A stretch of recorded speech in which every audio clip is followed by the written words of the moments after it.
5 days after a heart scare put me in the hospital, I finally returned to the Ohio home where I had lived for nearly 40 years. I was weak, exhausted, and desperate to sleep in my own bed. But before I could put my key in the lock, my son Michael grabbed my arm. "Mom," he whispered, staring at the house. "Why were the police at your door last night?" I thought he was joking, until I saw the scratches around the lock and a muddy footprint inside my hallway. Then I found a police officer's card beneath the doormat. On the back, someone had written 6 words: "Do not enter the house alone." What frightened me most wasn't the warning. It was the look on my son's face. Before I tell you what happened next, please like this video and subscribe if you believe a mother should be able to trust her own family. Tell me in the comments, would you have entered that house? And let me know where you're watching from and what time it is there. Sometimes it helps to know we're not facing these stories alone. Michael didn't answer right away. He just kept staring at the front door as if he expected someone to walk out of it. "I asked you something," I said quietly. "How did you know the police were here?" He blinked and finally looked at me. "My neighbor called me this morning." Something about his answer felt rehearsed. "Which neighbor?" He hesitated. I don't remember her name." That didn't sound like Michael. My son remembered everything: birthdays, account numbers, even the license plate of his first truck 20 years ago. Yet suddenly, he couldn't remember the name of the person who supposedly called him about police at my house. Officer Angela Brooks stepped onto the porch before I could ask another question. She looked to be in her early 40s, calm and professional. "Mrs. Harris." I nodded. "I'm Officer Brooks. Before you go inside, I'd like to explain what happened." My heart was pounding so hard, I could hear it in my ears. She continued. "A neighbor reported seeing lights on in your basement around midnight. They knew you were in the hospital, so they called 911. I frowned. "My basement?" "Yes." "I turned everything off before the ambulance took me away." She nodded. "That's exactly why they became concerned." Michael folded his arms, but didn't say a word. Officer Brooks went on. "When officers arrived, they found your back door standing open." My stomach tightened. "The back door?" "Yes. I always lock it. There were no signs of forced entry. Whoever entered either had a key or knew how to unlock the door." Those words stayed with me. Had a key. Michael still had the spare key Thomas had given him years ago. I immediately pushed the thought away. No, not my son. Officer Brooks unlocked the front door while another officer remained outside. "You don't have to go in alone," she said gently. I took a slow breath and stepped inside. The house smelled exactly the way I remembered. Old wood, fresh laundry, the lavender candle I had forgotten to blow out before the ambulance came. Nothing looked broken. Nothing looked stolen. My television was still sitting in the living room. The silver vase Thomas bought for our 25th anniversary was untouched. Even my purse was still hanging beside the staircase. Michael looked around. "See?" he said. "Maybe it wasn't a burglary after all." I wanted to believe him. Then something caught my eye. The family portrait above the fireplace had been moved. Not much, only a few inches. But I knew exactly where it belonged. Thomas had spent half an hour measuring it with a tape measure years ago because he wanted it perfectly centered. Someone had taken it down. Someone had put it back. I walked closer. Dust marked the original position. The picture had definitely been moved. "Officer Brooks." She came over. "This wasn't like this." She looked carefully before writing something in her notebook. "What else seems different?" At first, I couldn't answer. Then more details began appearing. A chair in the dining room faced the wrong direction. The curtains were partly open.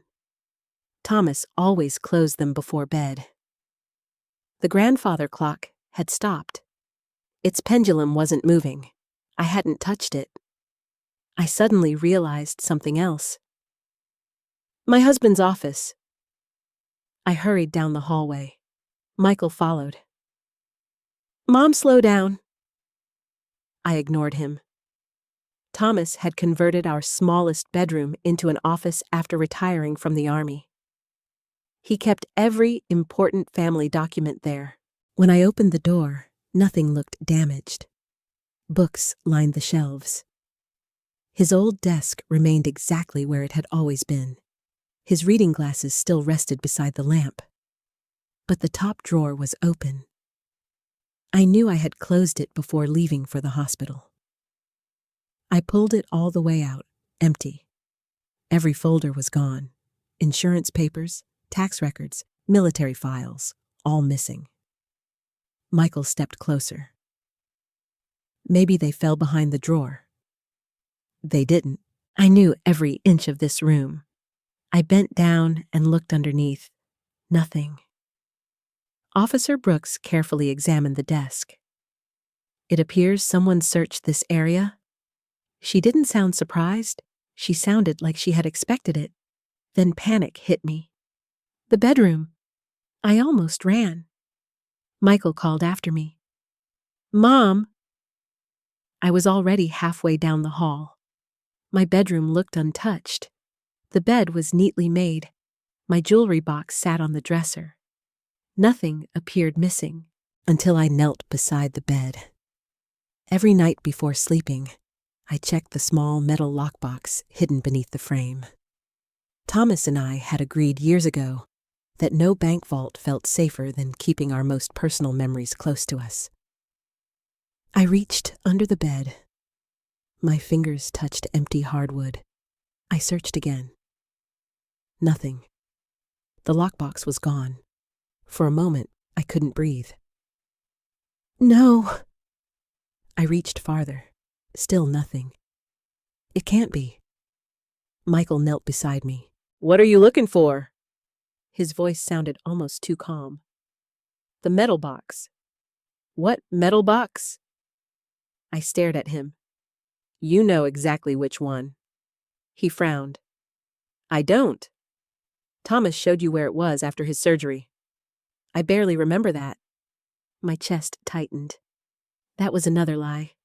Thomas had made Michael promise that if anything ever happened to us, he would know where our important family records were.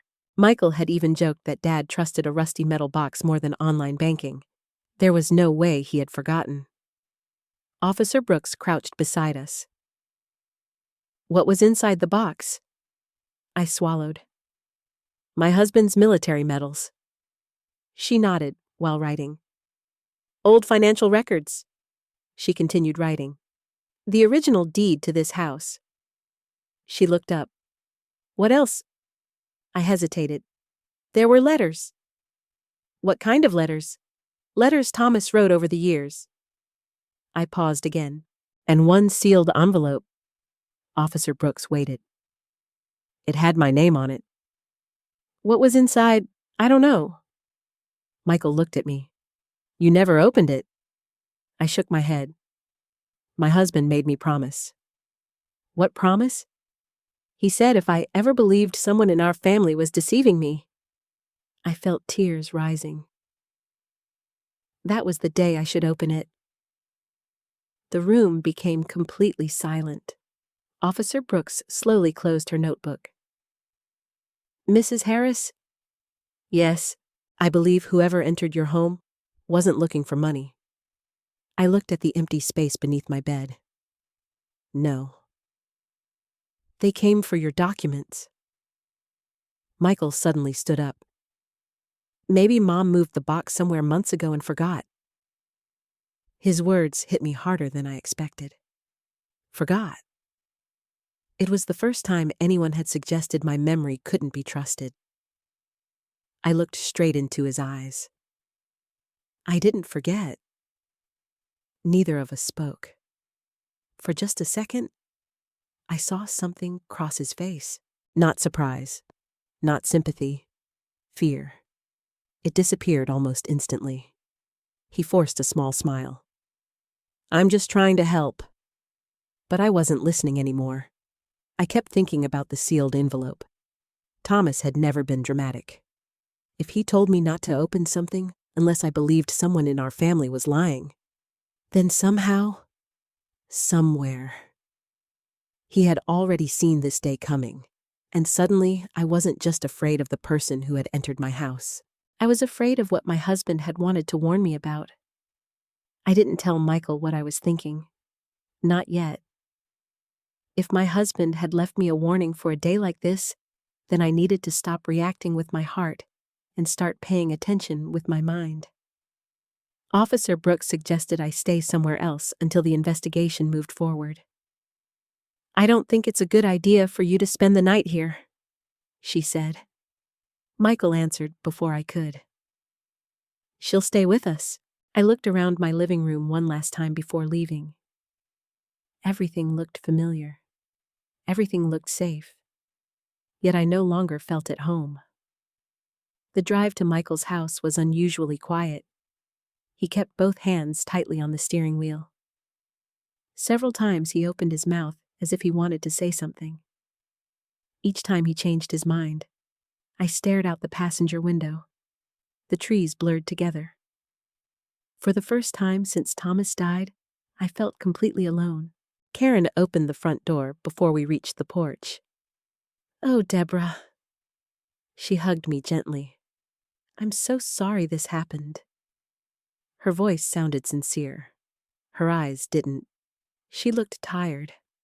Not the kind of tired that comes from lack of sleep. The kind that comes from carrying a secret. Emily came running from the kitchen. Grandma. She wrapped both arms around me. I'm so glad you're okay. I smiled for the first time all day. Thank you, sweetheart. She stepped back and looked me over. You look pale. I've had a long week. I made tea. That made me laugh a little. You sound just like your grandfather. Thomas believed tea could solve almost anything. Karen showed me to the guest bedroom. We changed the sheets this morning. Thank you. If you need anything tonight, just ask. She smiled politely before closing the door. As soon as she left, I sat on the edge of the bed. Everything felt wrong. Not because they had welcomed me, because they had welcomed me too carefully. Every word, every smile, every movement, it all felt practiced. At dinner, Michael barely touched his food. Karen kept changing the subject whenever the break-in came up. Emily was the only person acting naturally. So, Grandma, she asked, did the police catch anybody? No. Do they have any suspects? Officer Brooks's words echoed inside my head. Someone had a key. I glanced at Michael. He immediately looked away. Karen noticed. She quickly spoke up. They're probably checking fingerprints. Michael nodded too quickly. Yeah, they'll figure it out. I quietly asked him a simple question. Did your neighbor ever tell you why she called you instead of me? His fork stopped halfway to his mouth. What? The neighbor. The one who called you. What was her name? He frowned. I already told you. You said you couldn't remember. He looked irritated. I've had a stressful day, Mom. So have I. Karen interrupted. Maybe this conversation can wait. I nodded. It can. But inside, another small piece of trust disappeared. After dinner, Michael insisted on organizing my medication. I'll make sure you don't miss anything. I've managed my own medicine for years. I know. He smiled. I just want to help. He opened the pill organizer the hospital had sent home with me. Carefully, almost too carefully. Then he handed it back. There. I thanked him, but I noticed he had looked at every single bottle. Why that question stayed with me. Later that evening, Emily asked if I wanted to watch television with her. We sat together in the family room. She laughed at a comedy show while I pretended to watch.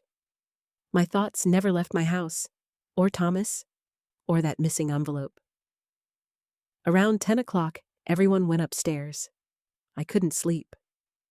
Hospitals make it difficult to remember what silence sounds like, so I walked downstairs for a glass of water.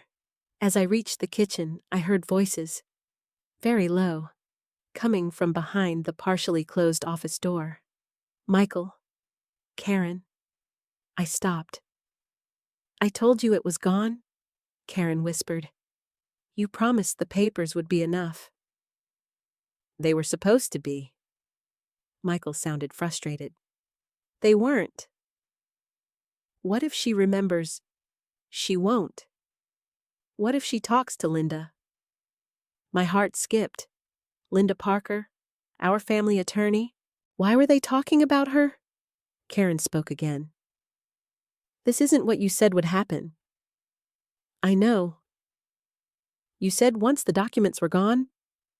Keep your voice down. There was a long silence. Then Michael said something that made every hair on my arm stand up. She can't find out yet. Yet. Not ever. Not never. Yet. I stepped backward as quietly as I could. The hallway floor creaked beneath my foot. The voices stopped instantly. I hurried back upstairs before either of them opened the door. Inside the guest room, I locked the door. My hands were shaking. I wasn't sure why. Because I had heard them, or because part of me already knew what those words meant. I barely slept. The next morning, I woke before everyone else. Old habits die hard. Thomas and I always drank coffee together before sunrise. Now, I stood alone in Michael's kitchen making my own. Emily walked downstairs, rubbing her eyes. Morning. Morning, sweetheart. She poured cereal into a bowl, then looked toward the stairs to make sure nobody else was awake. Grandma? Yes. Can I ask you something? Of course. Are you mad at Dad? The question caught me off guard. I don't know. She looked relieved. I thought maybe you were. Why would you think that? She shrugged. He acts different around you lately. Different how?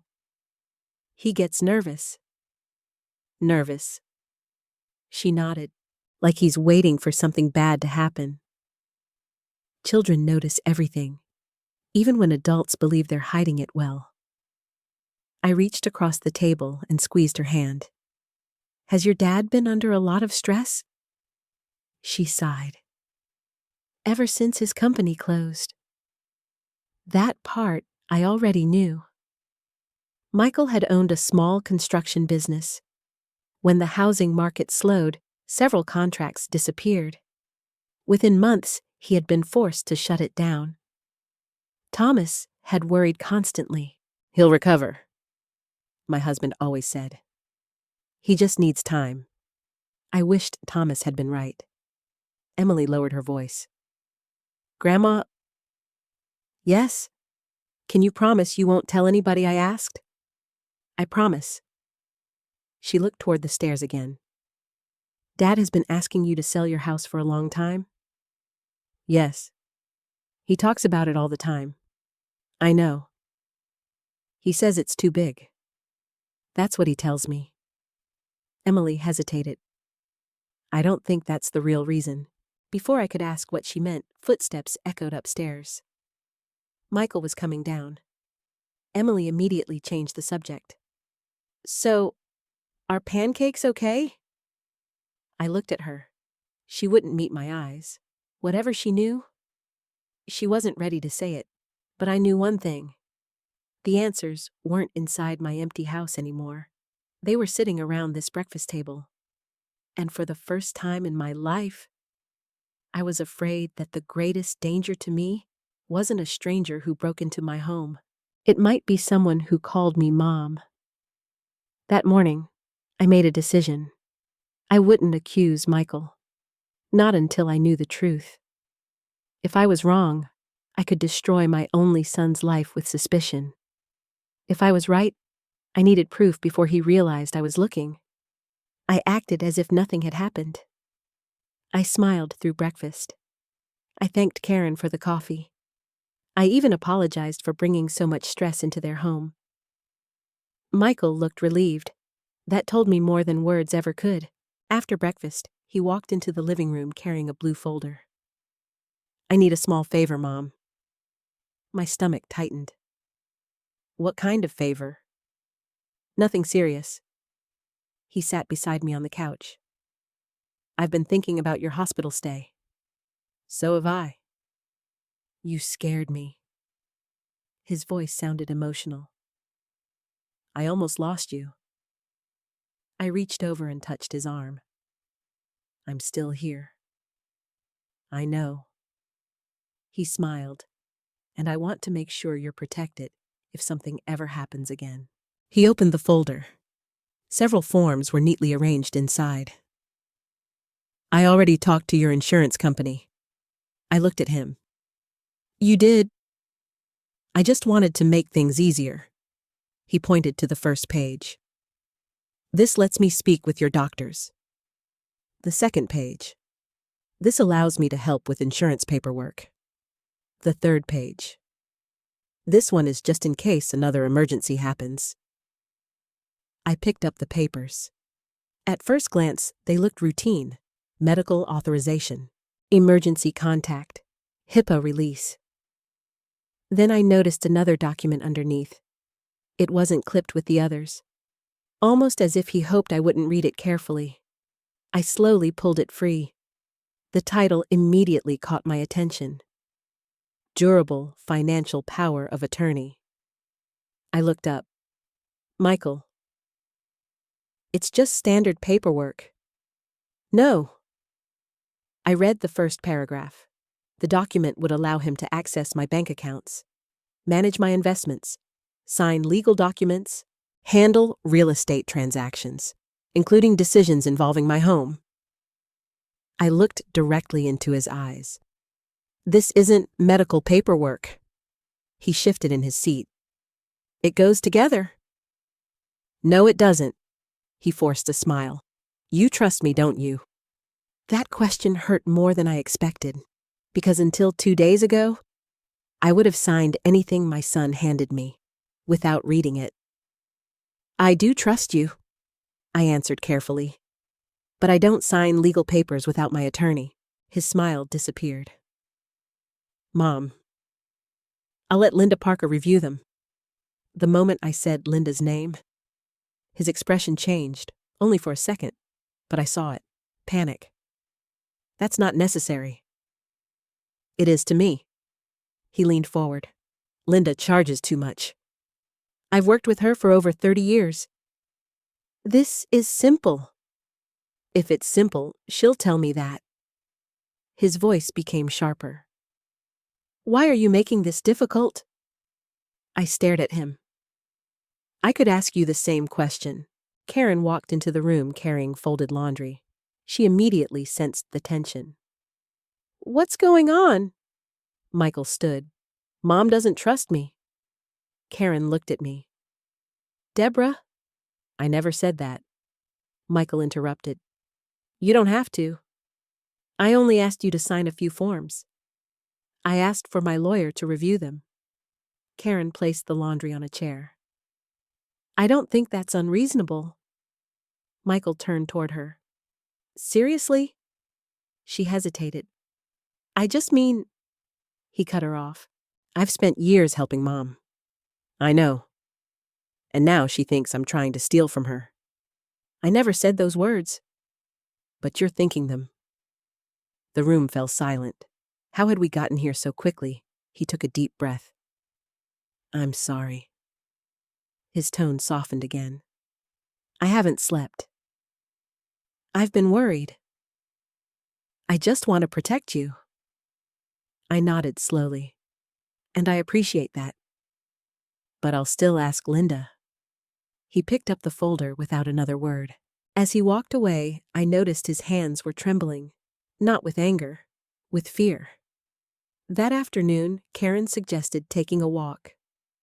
You've been inside too long. The fresh air helped. For a while we talked about flowers, Emily's school, the weather, anything except what was really happening. When we returned home, Michael had left to run errands. Emily was sitting on the porch swing with her phone. She looked nervous.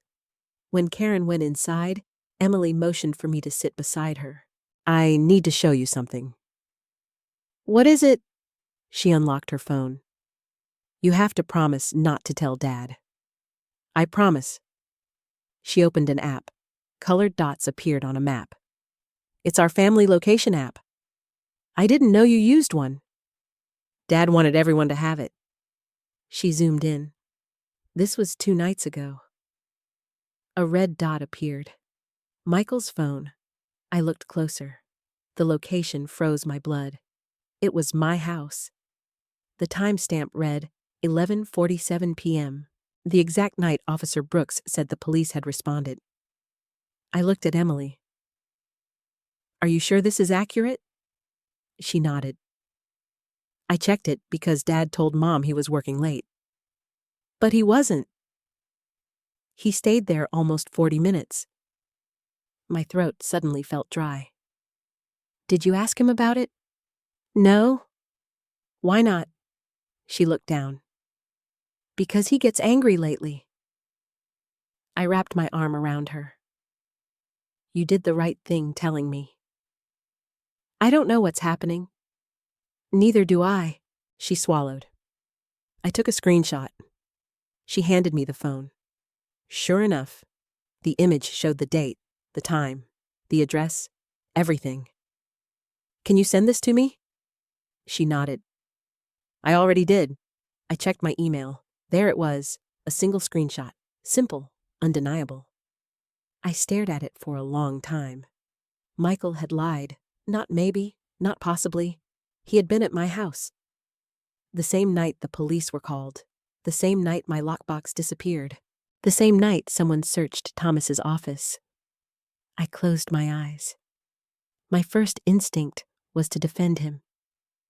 Maybe he heard about the open door. Maybe he was checking on the house. Maybe. But then another memory returned. Officer Brooks had said the officers arrived after midnight. If Michael had only been checking on the house, why hadn't he called me? Why hadn't he called the police? Why had he hidden it? Emily squeezed my hand. Grandma. Yes. You're crying. I hadn't even realized it. I quickly wiped my face. I'm okay. No, you're not. She was right, because deep inside, something had just broken. Not because of the screenshot, because I finally understood what my instincts had been trying to tell me since I found that police card. My son wasn't simply acting strangely. He was hiding something. Something big enough to lie. Big enough to risk losing my trust. And maybe big enough to destroy our family forever. Just then, I heard Michael's truck pulling into the driveway. Emily quickly locked her phone. Neither of us said another word. As Michael walked toward the house carrying grocery bags, he smiled exactly the way he always had. The same smile he wore as a little boy. The same smile he wore on his wedding day. The same smile I had trusted my entire life. For the first time. I looked at that smile and wondered if I had ever really known the man behind it. That night, I barely slept. I kept replaying the same questions. Why did Michael want control of my finances? Why had he lied about being at my house? Why did Thomas leave me a warning that suddenly felt painfully real? By sunrise, I knew there was only one person I trusted enough to help me. Linda Parker. I waited until Michael left to run a few errands. Karen was folding laundry in the family room. "I think I'd like to visit the pharmacy," I said casually. "I still need a few things from the hospital." "I can drive you?" she offered. "No," I smiled. "I've been cooped up for days. I'd like to take a cab." She hesitated, only for a moment. "All right." 20 minutes later, I wasn't at the pharmacy. I was sitting across from Linda Parker in the same office where Thomas and I had signed our wills almost 20 years earlier. She looked genuinely relieved to see me. "Deborah?" She hugged me. "When I heard about your heart..." "I'm all right. Michael never mentioned any legal issues." "I don't think he wanted to." Linda looked at me carefully. "What happened?" I told her everything. The police, the missing lockbox, the financial power of attorney, Michael's lies, the screenshot Emily had shown me. She never interrupted. When I finished, she quietly removed her glasses. "I wish I could tell you this is all a misunderstanding." "So do I." "But I don't think it is." She turned toward her computer. "Let's start with your house." She logged into the county property records. "I'll check whether anyone has filed anything unusual." For several seconds, neither of us spoke. Then her expression changed. It wasn't dramatic. It was worse. She became very still. "What is it?" Linda leaned closer to the screen. "Deborah..." My heart started pounding again. "What?" "I think someone has already tried to transfer your property." I felt every ounce of blood leave my face. "What?" She clicked another document. This was filed 3 days ago. 3 days. I had still been in the hospital. She opened the record.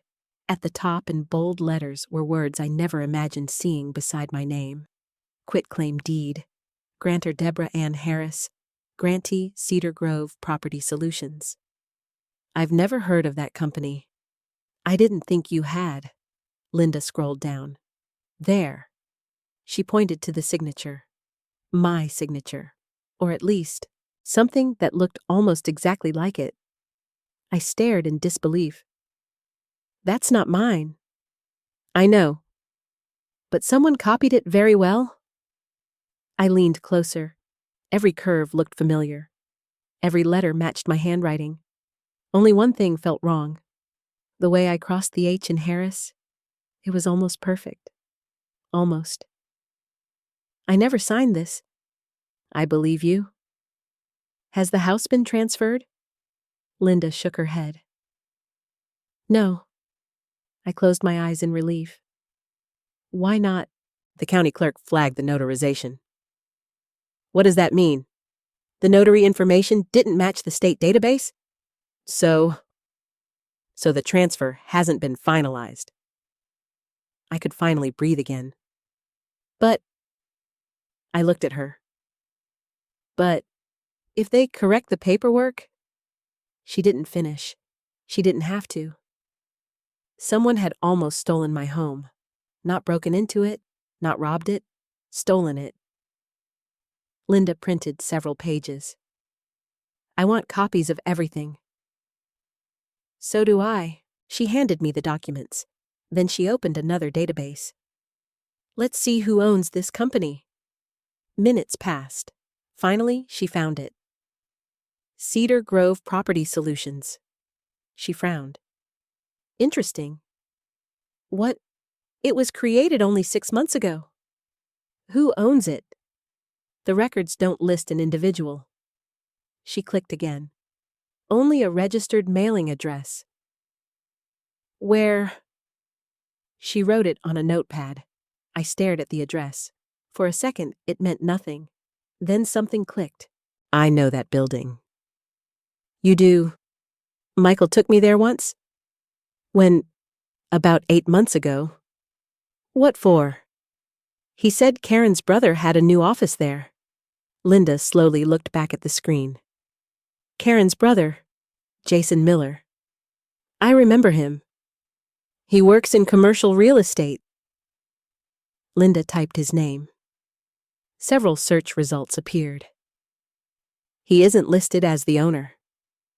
But he does work in the same office suite. A chill ran through me. Jason. I had never disliked him, but I had never fully trusted him either. He always seemed too interested in money, too interested in property, too interested in what people owned. Linda folded her hands. Tell me about Michael. I sighed. What do you mean, financially? I looked out the window.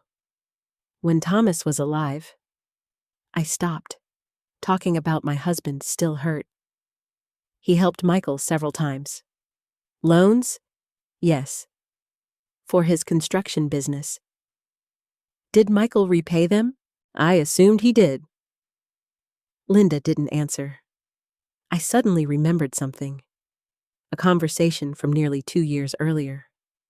Thomas had been sitting on the porch after dinner. He looked exhausted. I asked him what was wrong. He smiled. Just business. I laughed. You've been retired for years. This isn't my business. What then? Michael will figure things out. I wanted to ask more. He changed the subject. I never thought about it again. Now, I wondered if I should have. Linda interrupted my thoughts. Deborah. Yes. Do you know whether Michael has debt? I know his business failed. Anything else? He never talks about money anymore. Linda nodded slowly. People don't usually risk prison for a stranger's house. No. They risk prison for desperation. I stared at the forged deed. My own son. We don't know exactly how involved he is. I know. But I also know he lied. Linda reached across the desk. I want you to hear something. I'm listening. If Michael is involved... She paused carefully. He may not be acting alone. Those words surprised me. You think someone is using him? I think someone may be encouraging him. Jason. Possibly. I looked back at the company documents. Everything suddenly felt larger. This wasn't just about one missing lockbox anymore. Someone had created a company, prepared legal paperwork, forged my signature, filed documents with the county. This had taken planning. Weeks, maybe months. Linda organized the papers into a folder. I'm filing a notice today. What kind? A formal objection. So nobody can quietly finish this transfer. Good. She looked directly at me. Deborah. Yes? From this moment forward, don't sign anything. I won't. Don't move any money. I won't. And don't tell Michael you've been here. I hesitated. Why, if he's involved... She lowered her voice. The moment he realizes you know about the deed, he'll panic, and desperate people make dangerous decisions. The room became silent again. I slowly placed the forged deed back inside the folder. Just yesterday, I believed someone had broken into my house. Now I understood something much worse. Someone hadn't come to steal my jewelry, or my television, or Thomas's medals. They came for the one thing that could never be replaced. The home Thomas and I built together. The home where we raised Michael. The home where every Christmas, every birthday, every family memory lived. And if Michael really was part of this, then somewhere between becoming my little boy and becoming the man sitting across from me at breakfast, he had started seeing that home, not as the place his parents loved, but as something he could sell. I left Linda's office carrying a folder that felt heavier than a suitcase. It held only a few sheets of paper, but those papers had changed everything. Someone had forged my signature. Someone had tried to steal my house. And every road I followed seemed to lead back to my own family. Before returning to Michael's house, I called Officer Angela Brooks. She answered on the second ring. "Mrs. Harris, I need to see you. Is everything all right?" "No." I told her about the forged deed. She didn't interrupt. When I finished, she simply said, "Can you meet me at the station?" 30 minutes later, I was sitting across from her in a small interview room. She studied every page Linda had printed. Finally, she nodded. "This confirms what we were beginning to suspect." I looked up. "What do you mean?" She opened another file. "I wasn't ready to tell you this before." "Tell me now." She slid a photograph across the table. It was grainy, black and white, taken from a security camera. I immediately recognized my driveway. A pickup truck sat near the garage, Michael's truck. My hands tightened around the picture. "When was this taken?" "The night your neighbor called." I stared at it. I knew he was there. Officer Brooks nodded. "There's more." She placed another photograph beside the first. This one showed two figures. One was clearly Michael. The second man stood near the back door. His face wasn't visible, only his height, his build, a baseball cap. "Who is he?" "We're still trying to identify him." I looked closer. "He seems familiar. We thought you might recognize him." "I can't." "But he's definitely not Michael." "No." Officer Brooks folded her hands. "Your neighbor told us they heard two men arguing." My head snapped up. "Arguing?" "Yes." "What about—" "They couldn't hear the words. Only shouting." I felt a chill. Michael hadn't told me any of this. He had acted as though nothing unusual happened. Officer Brooks continued.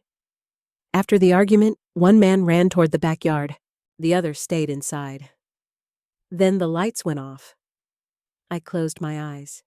I pictured my empty house, Thomas's office, the missing lockbox, someone searching every room while I lay in a hospital bed. "What happened after police arrived?" "We searched the house." "Did you find anything?" She hesitated. "Yes." I leaned forward. "What?" "A portable document scanner." My heart skipped. A scanner. It was sitting on the basement workbench. I remembered that bench. Thomas used it for woodworking. "What else?" "A pair of disposable gloves." She paused. "And a small amount of blood." I stared at her. "Blood?" "On the basement stairs." The room suddenly felt colder. "Whose blood?" "We don't know." There wasn't enough for immediate identification. I remembered something. Michael's hand. The bandage. The morning after the break-in. "You said there was blood." "Yes." My son visited me in the hospital that morning. Officer Brooks looked up. He had a cut on his right hand. She immediately wrote that down. "What did he say happened?" "He claimed he cut himself fixing a kitchen cabinet." Officer Brooks didn't speak. Neither did I. The silence said enough. Finally, she opened another folder. "There's something else." I wasn't sure I wanted to hear it. When our officers returned the next morning with a search warrant, the scanner was gone. So were the gloves. The blood had been cleaned. I frowned. "Who went into my house?" She looked directly at me. "According to your home security access records, my house doesn't have security." "No." "But your smart lock keeps electronic logs." I had forgotten. Thomas insisted on installing it 3 years earlier. It recorded one person entering. "Who?" She didn't answer immediately. Instead, she slid another paper across the table. One line had been highlighted. "User Michael Harris. Entry time, 8:14 a.m. The morning after the police visit." I stared at the page until the words blurred. He went back. Yes. With his own key. I whispered. He cleaned everything. We believe so. I looked up. Why haven't you arrested him? Officer Brooks sighed. Because suspicion isn't enough. We need to prove intent. We need to prove forgery. We need to prove he knowingly participated. What if he says he was checking on my house? Exactly. Her answer hurt because it was true. Every piece of evidence still had another explanation. Every fact had another story. She continued. I need to ask you something difficult. Go ahead. If your son is involved, will you help us? The question felt impossible. Michael was my child. The little boy who used to bring me dandelions because he thought they were beautiful. The teenager who cried when Thomas left for military training. The young father who once called me every Sunday without fail. But another image pushed those memories aside. The forged deed, the missing lockbox, the power of attorney, the lies. I looked Officer Brooks in the eye. Yes, I'll help. She nodded. Good, but I don't want you confronting him. I won't. Not yet. We're watching this carefully. She handed me a business card. My direct number. If anything changes, you call me immediately. I will. As I stood to leave, she spoke again. Mrs. Harris. Yes, I know this is painful. It is. But sometimes, she paused. The hardest cases are the ones involving family. I nodded without answering. Outside the station, I sat inside my car for nearly 10 minutes. I couldn't bring myself to start the engine. Instead, I looked at an old photograph stored in my wallet. Thomas. Michael. Me. Standing in front of the house after Michael graduated high school. We looked happy, safe, complete. I wondered what Thomas would say if he were sitting beside me now. Would he tell me to keep believing in our son? Or would he remind me about the sealed envelope he had hidden beneath our bed for the first time? I began to think Thomas hadn't hidden that envelope because he feared a stranger. He had hidden it because one day he feared I might need protection from someone we loved. As I drove back toward Michael's neighborhood, I noticed his truck parked in the driveway. He was already home, waiting. I suddenly remembered something else. When I left that morning, I never told anyone I was meeting Linda. If Michael somehow knew, if he asked where I had been, then I'd know someone had been watching me, and somehow, that possibility frightened me even more than the forged deed. The moment I stepped into Michael's house, I knew something had changed. He was waiting for me. Not in the living room, not in the kitchen. He was standing beside the front door, almost as if he had been watching through the window. There you are, he said. His smile came too quickly. Where have you been? For 1 second, my heart nearly stopped. I remembered exactly what Officer Brooks had said. Don't tell him where you went. I forced myself to smile. The pharmacy. What took so long? I stopped for lunch. He studied my face. It wasn't a son's curious look. It was the look of someone checking whether another person's story made sense. Finally, he nodded. Good. I was worried. I walked past him without another word. Inside, Karen was chopping vegetables for dinner. Emily was doing homework at the dining table. Everything looked perfectly normal. But I had begun to understand something. Danger doesn't always announce itself. Sometimes it smiles. Sometimes it asks whether you've had lunch. That evening, Michael behaved differently. He hovered around me. When I stood up, he asked if I needed help. When I reached for my purse, he asked where I was going. When my phone rang, He glanced at the screen before I answered. He had never done any of those things before. Not until now. After dinner, I went upstairs early. I locked the guest room door again. Then I called Linda. I made it back. "Did Michael ask where you were?" "Immediately." She sighed. "I was afraid of that. I lied." "Good. I hate lying to my son." "I know. But right now—" She paused. "Your safety matters more." After we hung up, I sat quietly beside the window. Rain had started falling outside. I watched drops slide down the glass. Then my thoughts drifted back to the day I was hospitalized. At first, I remembered only fragments. Michael had visited around noon. He brought flowers, my favorite lemon tea, a crossword puzzle book. He kissed my forehead before leaving. Everything had seemed perfectly normal. Then another memory surfaced, one I hadn't thought about until now. He had picked up my weekly pill organizer. "Mom," he had said, "you mixed Tuesday and Wednesday." I laughed. "Did I? I'll fix it." I remembered watching him open every compartment. At the time, I appreciated the help. Now, the memory felt different. Much different. The next morning, Officer Brooks called. "We have another development." "What happened?" "I need you to come by the lab."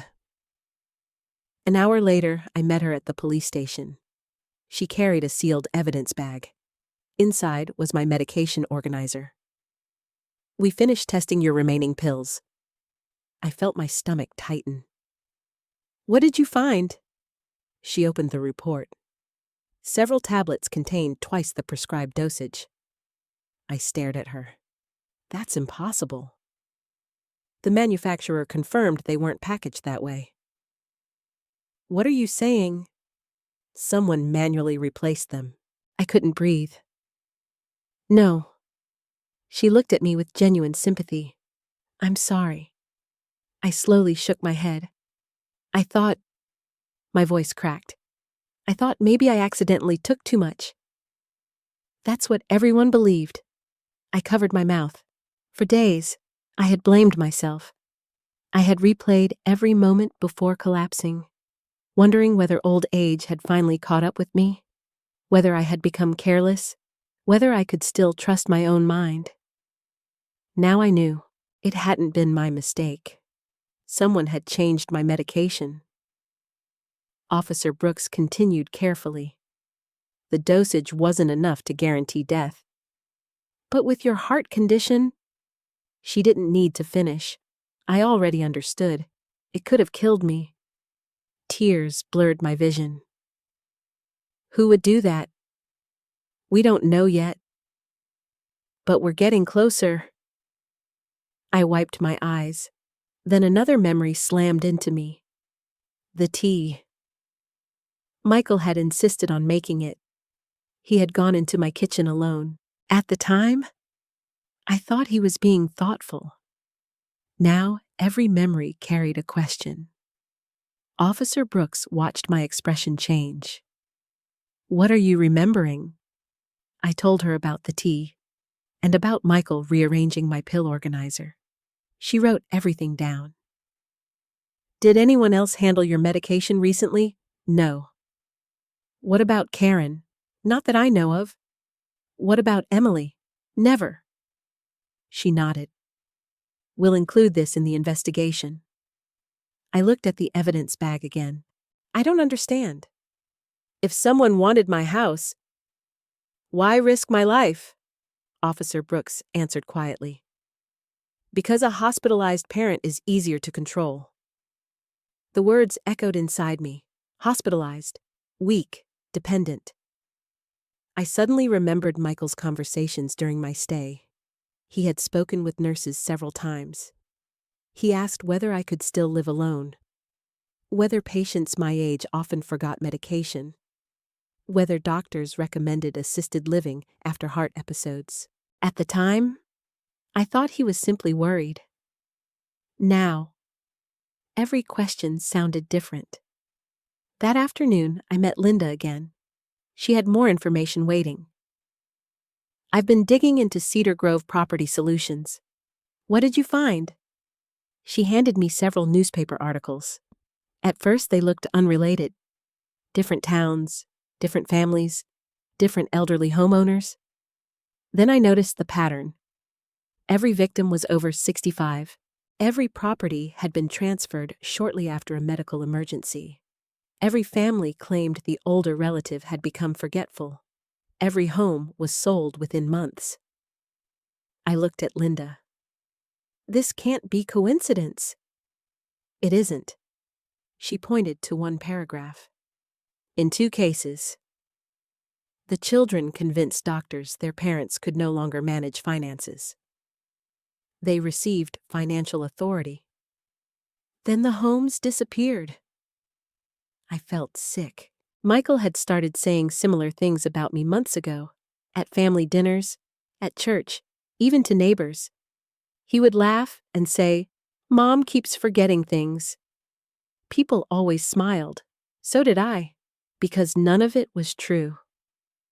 One afternoon, he told Karen, "Mom almost left the stove on again." I remembered correcting him. "No, I didn't." He laughed. "See, you don't even remember." Everyone treated it as a joke. Now I wondered, had those jokes been laying the foundation for something much bigger? Linda interrupted my thoughts. "Deborah." "Yes. I need to ask something difficult." I nodded. "When exactly did Michael begin encouraging you to move into assisted living?" I thought carefully. "About 6 months ago." "What reasons did he give?" "He said the house was too much work." "Anything else?" "He kept saying I'd be safer." Linda wrote that down. Then she looked at me. What if safety was never the reason? The room fell silent, because suddenly, every piece fit together. If I became sick, if doctors questioned my independence, if Michael gained financial authority, then the forged deed could quietly become real. My house could disappear while everyone believed they were helping an elderly widow. And the most terrifying part, the plan almost worked. Because if I had never found that police card, if Emily had never shown me the screenshot, if Officer Brooks hadn't investigated, I might have signed every paper Michael placed in front of me, believing my son was protecting me, when he might have been preparing to take everything Thomas and I spent a lifetime building. That night, I couldn't stay at Michael's house another minute. Every smile felt rehearsed. Every conversation felt monitored. Every time Michael asked whether I needed anything, I wondered what he was really trying to protect. Me or himself. The next morning, Officer Brooks called with unexpected news. "We're ready to let you back into your house." "For how long?" "As long as you're not alone." Linda agreed to meet us there. When I pulled into my driveway, I felt something I hadn't expected. Grief. Not fear. Grief. This had been my home for nearly 40 years. Thomas painted the porch himself. Michael learned to ride his bicycle on this driveway. Every Christmas morning, every birthday, every family photograph, everything lived inside these walls. And now, I had to enter like a visitor. Officer Brooks unlocked the front door. "I'll stay nearby." Linda smiled gently. "Ready?" "No? But let's go." The house was exactly as I had left it after the police investigation. Quiet, still, almost too still. Linda walked through each room with me. She wasn't looking for fingerprints. She was looking for places Thomas might have hidden something. "You knew him better than anyone," she said. "Did he have habits?" I almost laughed. "He had hundreds." "He never trusted banks completely. He labeled every toolbox. He kept spare batteries in 4 different closets." Linda smiled. "What about important documents?" I stopped walking, then I remembered. Thomas used to tease me about my old sewing table. He always called it the safest place in Ohio. I hurried toward the guest bedroom where I kept it. The table looked ordinary. Oak wood, small drawers, nothing special. I opened each drawer. Thread, buttons, needles, old fabric, nothing. I almost gave up. Then my fingers touched something underneath the center drawer. A tiny metal latch. I had never noticed it before. I pressed it. A hidden compartment slid open. Inside rested two things: a small brass key and a folded note. My hands shook before I even unfolded it. The handwriting was unmistakable. Thomas. My vision blurred before I finished the first line. Deborah, if you're reading this, something has happened to the lockbox. I closed my eyes. He knew. Years ago, he already knew. I kept reading. Don't panic. The most important documents are safe. Take this key to Cedar Grove Community Bank. Safe Deposit Box 214.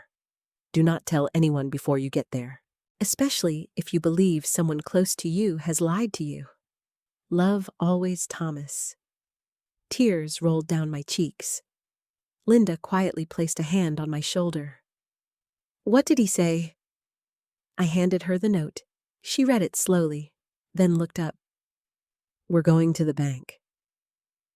An hour later, we were sitting inside a private room at Cedar Grove Community Bank. The manager unlocked the safe deposit box, then left us alone. I inserted Thomas's key.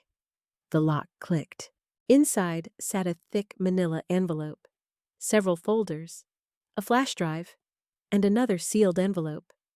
The exact same envelope that had disappeared from the metal lockbox beneath my bed.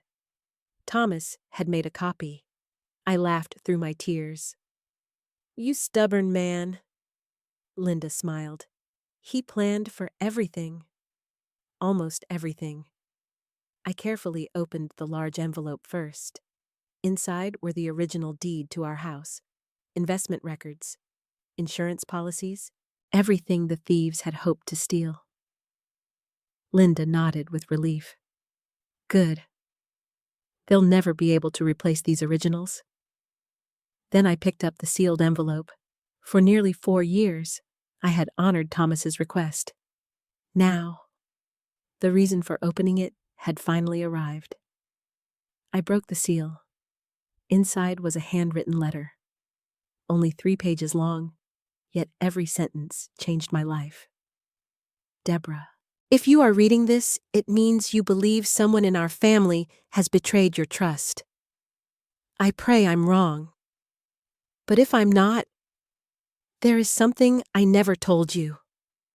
I felt my heart pounding. About 12 years ago, Michael asked me for $90,000. His construction company was failing. He begged me not to tell you because you were recovering from cancer treatment. I agreed. I remembered that time. I had been so weak. Thomas handled everything. I never questioned where money came from. I continued reading. Months later, I discovered Michael had forged my signature on another loan application. He hoped the bank would approve additional financing before I noticed. I confronted him. He admitted everything. I covered my mouth. No, not Michael. Not my little boy. Thomas continued. I repaid the loan before criminal charges were filed. In return, Michael signed a written confession and agreed to repay every dollar. He promised never to forge another document. I never told you because I wanted you to heal without carrying another burden. I believed he had learned his lesson. I desperately wanted to believe that. But if this letter is open, then perhaps I was wrong. I couldn't stop crying. Linda quietly handed me a tissue. I had no idea. Neither did I. There should be more. I searched the envelope again. Another folded sheet, Michael's signature, a confession. Every word handwritten. I forged my father's signature. I accept responsibility. I will repay. I stared at the page. Michael had admitted everything. 12 years earlier. The flash drive remained. Linda found a laptop in the bank's conference room.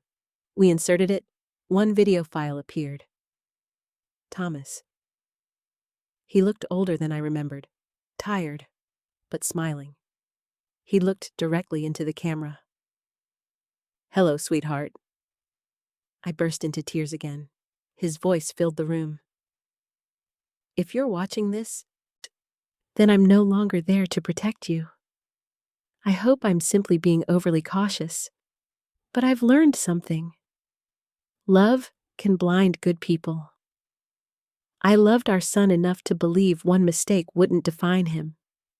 I still hope that's true. But money changes people. Shame changes people. And desperation changes people." He paused.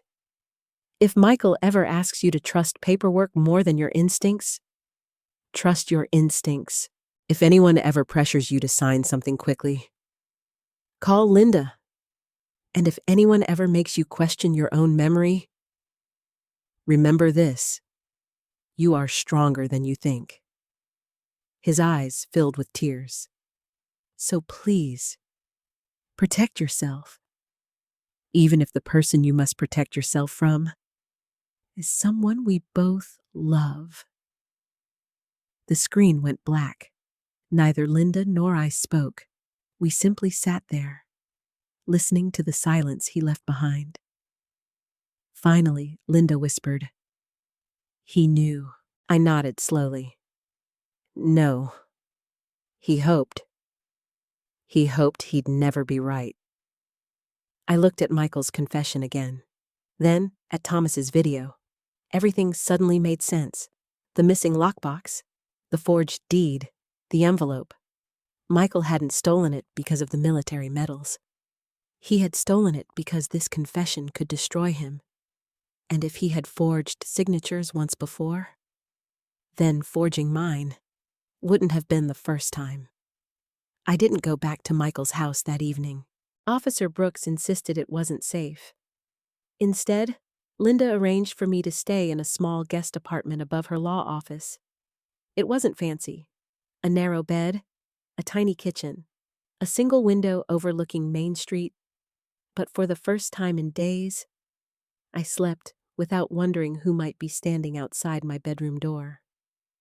The next morning, I woke to the sound of my phone vibrating. It was Karen.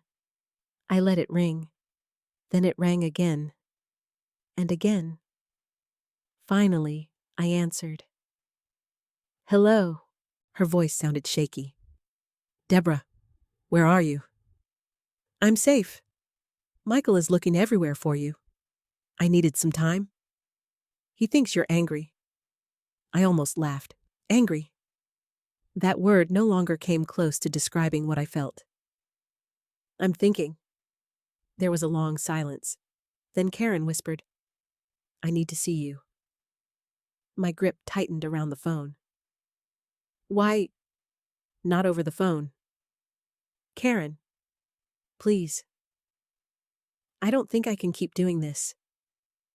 Those words caught my attention. "What do you mean?" "I'll explain. Just, please don't bring Michael." I agreed to meet her that afternoon at a quiet coffee shop across town. Linda insisted on coming. She chose a table near the back where we could see the entrance. Karen arrived 10 minutes late. She looked exhausted. Her eyes were swollen. She hadn't slept much either. When she saw Linda sitting beside me, she froze. "I didn't know she'd be here." I asked her to come. Karen slowly sat down. "I understand." For almost a full minute, nobody spoke. Finally, I broke the silence. "You wanted to tell me something."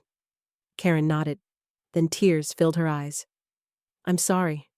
I waited. "So am I." She shook her head. "No. You don't understand. I've been lying to you." I felt my pulse quicken. "About what?" "Everything."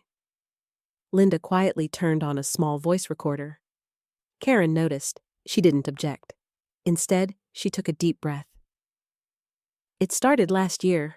Michael invested in a commercial property project. I thought it was a good opportunity. It wasn't. How much did he lose? She stared at the table. Everything. How much? She whispered. More than $300,000.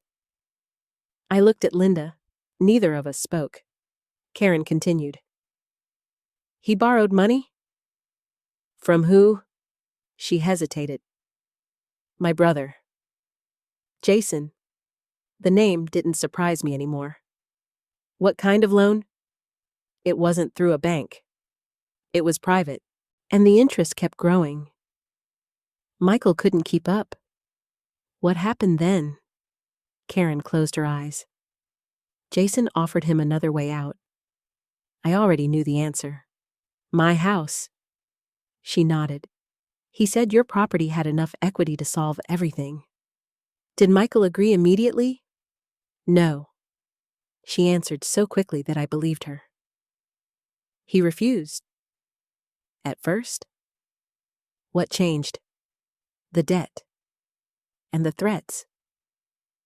What threats? Karen looked around the coffee shop before lowering her voice.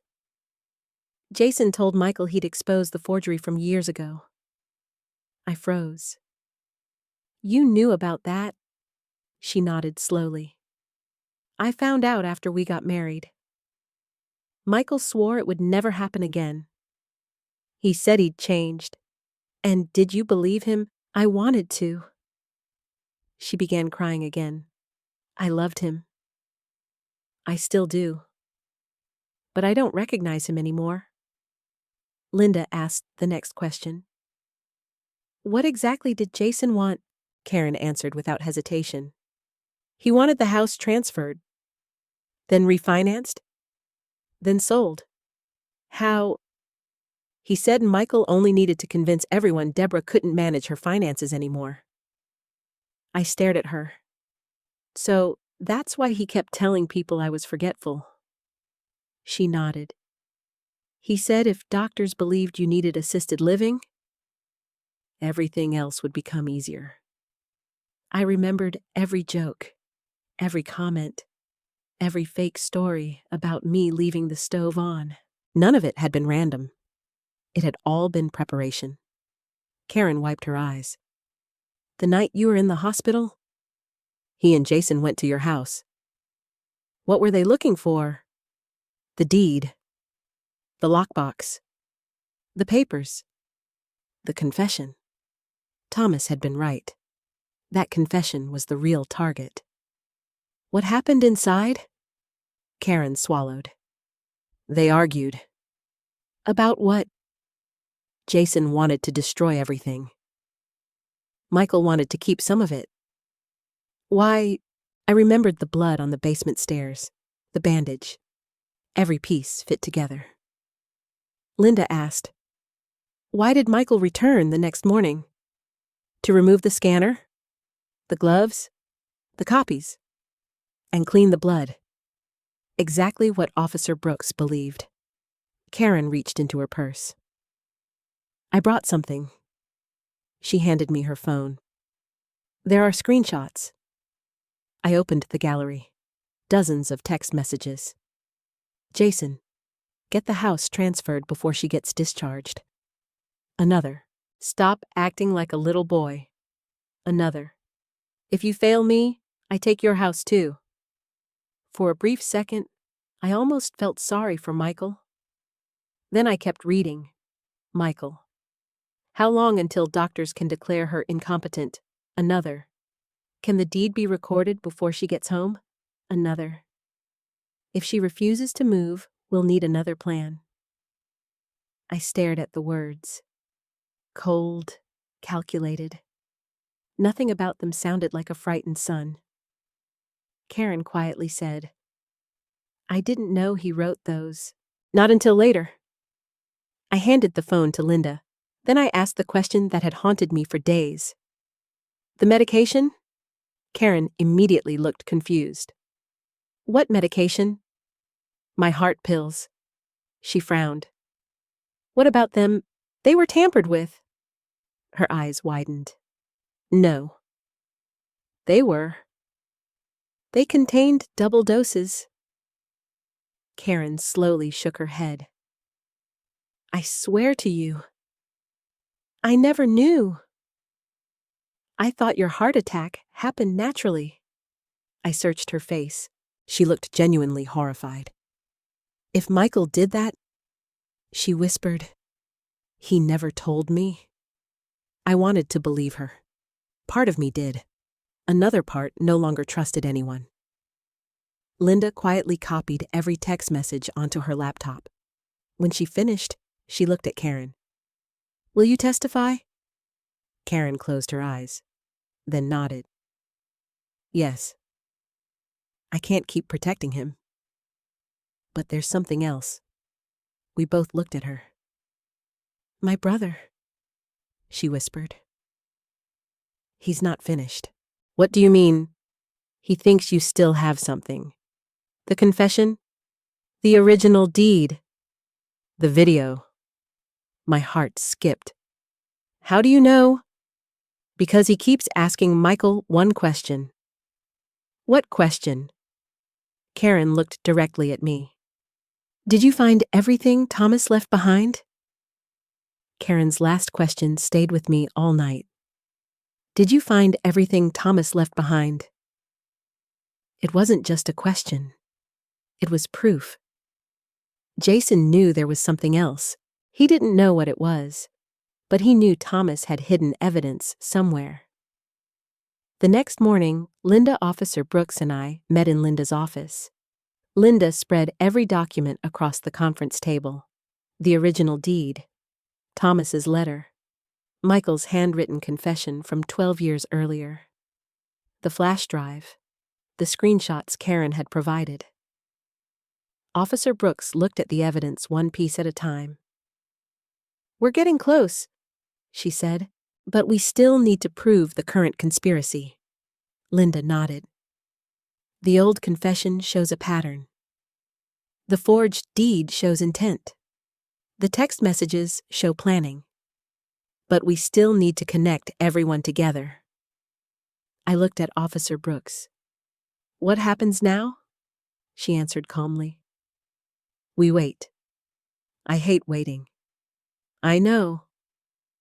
But desperate people make mistakes. Before anyone could say another word, my phone rang. Michael. I stared at the screen. Officer Brooks nodded. Answer. I put the call on speaker. Hello? His voice sounded exhausted. Mom? Where are you? I'm staying with a friend. You disappeared. I needed time. I've been worried sick. For a moment, he sounded exactly like my son again. Then he asked the question that changed everything. Did you go back to the house? I froze. Why, I was just wondering. No. Another pause. Then he asked, Did you find anything? Officer Brooks slowly wrote the words on her notepad. I answered carefully. No. Michael let out a breath, almost a sigh of relief. I miss you, Mom. I miss you too. I just want us to fix this. So do I. We will. He hesitated again. If anybody talks to you about Dad's old papers, call me first.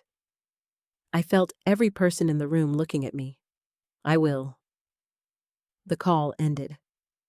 Officer Brooks smiled without happiness. He just confirmed he knows about the documents. Linda agreed. And he's afraid you found them. For the first time since this nightmare began, I realized something. Michael wasn't trying to repair our relationship. He was trying to control what I knew. Later that afternoon, Karen called again. I need to tell you something. What happened? Jason came over. When? This morning. What did he want? He asked Michael whether you'd contacted a lawyer. My heart skipped. What did Michael say? He lied. He told Jason you were staying with relatives. And he said you didn't know anything. Linda quietly took notes while I listened. Karen continued. They argued. What about Jason thinks Michael is getting emotional? What did Michael say? He said. She swallowed hard. He said you're still his mother. For a brief moment, tears filled my eyes. Maybe some part of my son still existed. Then Karen continued. Jason laughed. What did he say? He told Michael, a mother is only useful until the paperwork is signed. The room became silent. Even Officer Brooks looked disturbed. Karen's voice shook. I've never heard my brother talk like that. What did Michael do? He didn't answer. That hurt almost as much as Jason's words. Not because Michael agreed, because he didn't defend me. Karen whispered, I don't think he knows how to get out anymore. After hanging up, Officer Brooks stood. I've heard enough. What do you mean? I think Jason believes he controls Michael. Linda nodded. So do I. But Michael is still making choices. I appreciated those words because I didn't want anyone pretending my son was innocent. He wasn't. He might have been pressured. He might have been manipulated. But every signature, every lie, every decision still belonged to him. The following day, the laboratory sent its final report about my medication. Officer Brooks arrived personally. She handed me the file. The toxicologist finished reviewing everything. I opened the report. Several capsules had been opened. The medication inside had been replaced. There was no doubt. Someone had deliberately doubled the dosage. Officer Brooks pointed to one paragraph. The person who changed the pills knew exactly which medication to alter. I looked up. So this wasn't random. No. They targeted your heart medication only. I slowly closed the folder. For several days, I had still clung to one small hope. Maybe Jason had done it without Michael knowing. Maybe Michael wanted my house, but never wanted me hurt. That hope became harder to hold because only one person had reorganized my pillbox. Michael. That afternoon, Emily unexpectedly called. Grandma. Hi, sweetheart. Her voice sounded nervous. Can we meet? Of course. She asked me to meet her after school at a small park. Officer Brooks approved as long as an officer watched from a distance. Emily arrived carrying her backpack. She hugged me tightly. I'm sorry. For what? I should have told you sooner. You've already helped me more than you know. She looked around to make sure nobody else could hear. I found something. What? She pulled out an old tablet. It belonged to Dad. He gave it to me when he bought a new one. What's on it? I didn't know. Until yesterday. She unlocked it, then opened the browser history. Dozens of searches appeared. I read them one by one. How to obtain financial guardianship over elderly parent. Can dementia be diagnosed after medication overdose, selling a house with power of attorney? How long before property transfer becomes irreversible? My hands began shaking. Emily whispered. I wasn't looking for this. It just popped up. I looked at the dates. Most searches had been made before my heart attack. Not after. Before. That meant someone had been planning this long before I ever entered the hospital. Emily started crying. I don't understand. My dad wasn't like this. I hugged her tightly. No.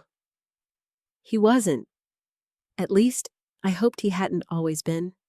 As I drove back to Linda's office, one thought kept repeating inside my head. This wasn't a desperate plan created overnight. It had been carefully built for months, maybe longer. Every conversation about selling my house, every joke about my memory, every discussion about assisted living, every document, every search, every lie. Someone had been patiently waiting for the right moment, and my heart attack had given them exactly the opportunity they wanted. Officer Brooks looked around the conference room. "I think it's time." Linda nodded. "So do I." I looked at both of them. "Time for what?" Officer Brooks leaned forward.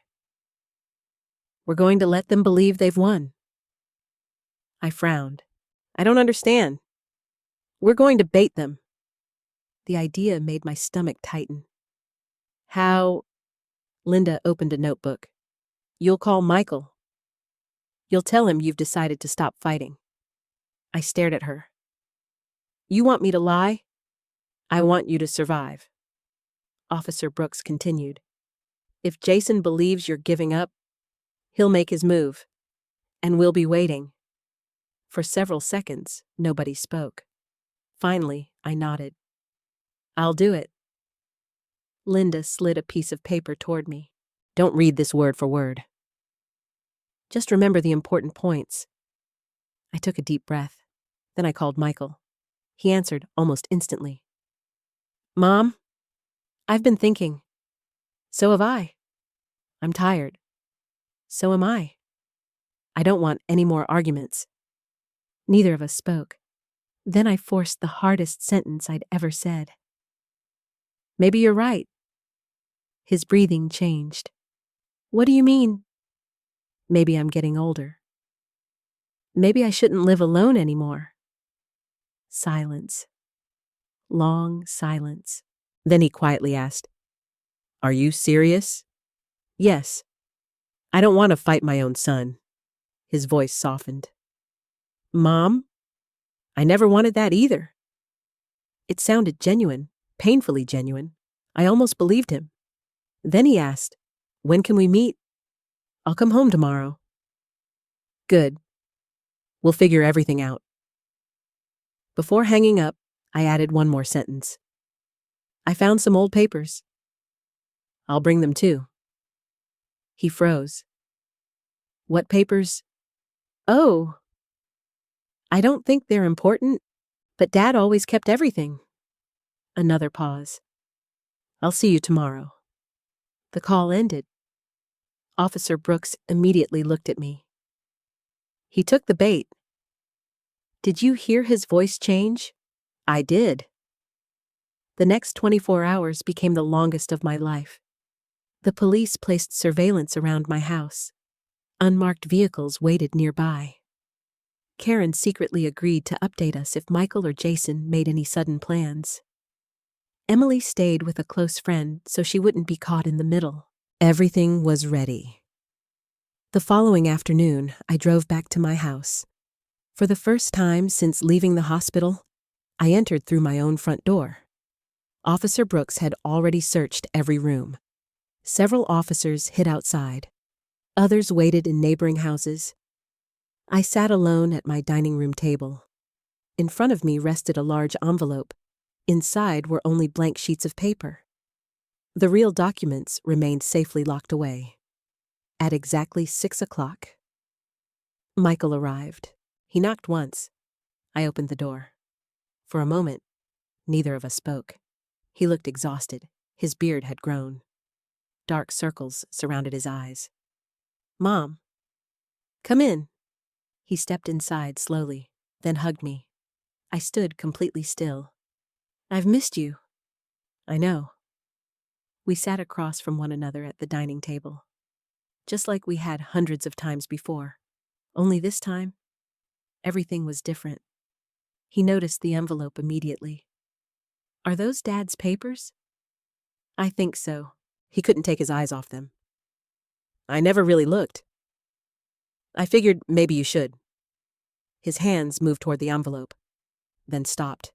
Instead, he looked at me. "I'm sorry." The words surprised me. "For what? For everything?" You've been through a lot. So have you. I watched his face carefully. He looked guilty, very guilty. But guilty about what, lying or trying to kill me. He cleared his throat. I know I pushed too hard. I just wanted you safe, I asked quietly. Safe? Yes. Then why did you tell people I couldn't remember things? He blinked. I was worried. Worried enough to tell everyone I was losing my mind. His shoulders dropped. I handled it badly. I nodded slowly. What about the power of attorney? I thought it would help. What about the forged deed? His face turned white for one terrifying second. Neither of us breathed. Then he whispered, What deed? I reached into my purse, pulled out a photocopy, and slid it across the table. He stared at it. His hands began shaking. I've never seen this. I looked directly into his eyes. Don't lie. I'm not. Before I could answer, the front door suddenly opened. Neither of us had invited anyone. Jason walked inside. He didn't even knock. The moment he saw me, his smile disappeared. Then he noticed the envelope. His eyes lit up. There it is. Michael immediately stood. What are you doing here? You weren't answering. Jason ignored him. Instead, he looked directly at me. So? You finally found everything. I remained silent. Jason stepped closer. Give me the envelope. Michael moved between us. No. Jason looked confused. What? I said no. Jason laughed. Don't be stupid. Michael didn't move. Jason's smile vanished. We're almost finished. Move. I won't. For the first time, I saw real fear in Michael's face. Not fear of prison. Fear of Jason. Jason lowered his voice. Remember your debt. I remember. Then hand me the papers. Michael slowly shook his head. No. Jason suddenly grabbed Michael by the shirt. You owe me. Michael shoved him away. I said no. The argument exploded, exactly as Karen described. Exactly as the neighbor had heard days earlier. Jason shouted, She'll ruin both of us. Michael shouted back, I've already ruined enough. Those words echoed through the room. Jason laughed coldly. Then tell her. Tell Mommy what really happened. Michael stared at the floor. Jason smiled. Tell her who changed the pills. My entire body froze. Michael looked horrified. Stop. No. Tell her. I said stop. Jason stepped even closer. You opened every bottle yourself. My heart stopped. Michael whispered. I didn't know. Jason interrupted. You knew exactly what you were doing. I told you it wouldn't kill her. It would only make her sick. Michael shouted, You lied. You said she'd recover. Jason shrugged. I was wrong. Those words shattered the last hope inside me. Michael had changed my medication. He might not have intended for me to die, but he had still done it. Every part of me went cold. Tears filled my eyes. I looked at my son. He couldn't even meet my gaze. Instead, he whispered the one sentence I never thought I'd hear. I'm sorry, Mom. The silence lasted only a few seconds, but it felt like an entire lifetime. Michael stood frozen in the middle of my dining room. Jason stared at him with open disgust. I stared at my son, the little boy I had once carried on my shoulders, the teenager I had comforted after his first heartbreak, the man who had just admitted he altered my medication. Finally, Jason laughed. I told you. You never had the stomach for this. Michael didn't answer. His eyes stayed on the floor. I spoke quietly. Look at me. He couldn't. Michael. Slowly, he raised his head. His face was soaked with tears. "I'm sorry." He repeated the same words. "I know saying it doesn't matter." "It doesn't." My voice surprised even me. It sounded calm, almost empty. "I trusted you." "I know. I left my house in your hands." "I know. I believed every time you called me Mom." He closed his eyes. "I know." Before another word could be spoken, Officer Brooks stepped into the room. Behind her came 4 detectives. "Police." "Nobody move." Jason immediately tried to run toward the back door. 2 officers tackled him before he reached the hallway. He fought wildly. "This is ridiculous." "You have nothing." Officer Brooks calmly replied, "We'll let the evidence decide." Another officer handcuffed Jason. Meanwhile, Michael never moved. He simply stood there, his hands hanging at his sides. Officer Brooks approached him. "Michael Harris, I need you to turn around." He obeyed without resistance. As she placed the handcuffs around his wrists, he looked at me one last time. "I never wanted you to die," I answered honestly. "But you were willing to risk it." He couldn't deny that. His shoulders collapsed. The officers led both men outside. Television cameras hadn't arrived yet. Only flashing police lights reflected across the windows. The house became strangely quiet. Officer Brooks returned inside a few minutes later. "They're in custody." I sat down. Suddenly, I felt older than 67, not because of my heart, because of heartbreak. Officer Brooks placed another folder on the table. "We searched Jason's vehicle." "What did you find?" "A laptop, multiple forged property documents, several fake notarization stamps, and," she paused, "copies of your financial records." Linda looked through the inventory. "That should be enough." Officer Brooks nodded. "It gets better." She opened another evidence bag. Inside sat a familiar gray metal box. My lockbox. I gasped. "You found it!" It was hidden inside Jason's storage unit. I gently touched the scratched metal surface. Thomas's lockbox, back where it belonged. Officer Brooks smiled softly. "I thought you'd want to see it." She handed me the key recovered from Jason's pocket. I opened it slowly. Inside were Thomas's military medals, our old photographs, letters, everything I thought had disappeared forever. Nothing had ever meant more to me, except perhaps one small folded drawing, a child's drawing. Michael had made it in 1st grade. 3 stick figures, Mom, Dad, me. Across the top, he had written "Best Family Ever." My tears returned. Officer Brooks quietly left the room, giving me privacy. Later that evening, Linda drove me to the county jail.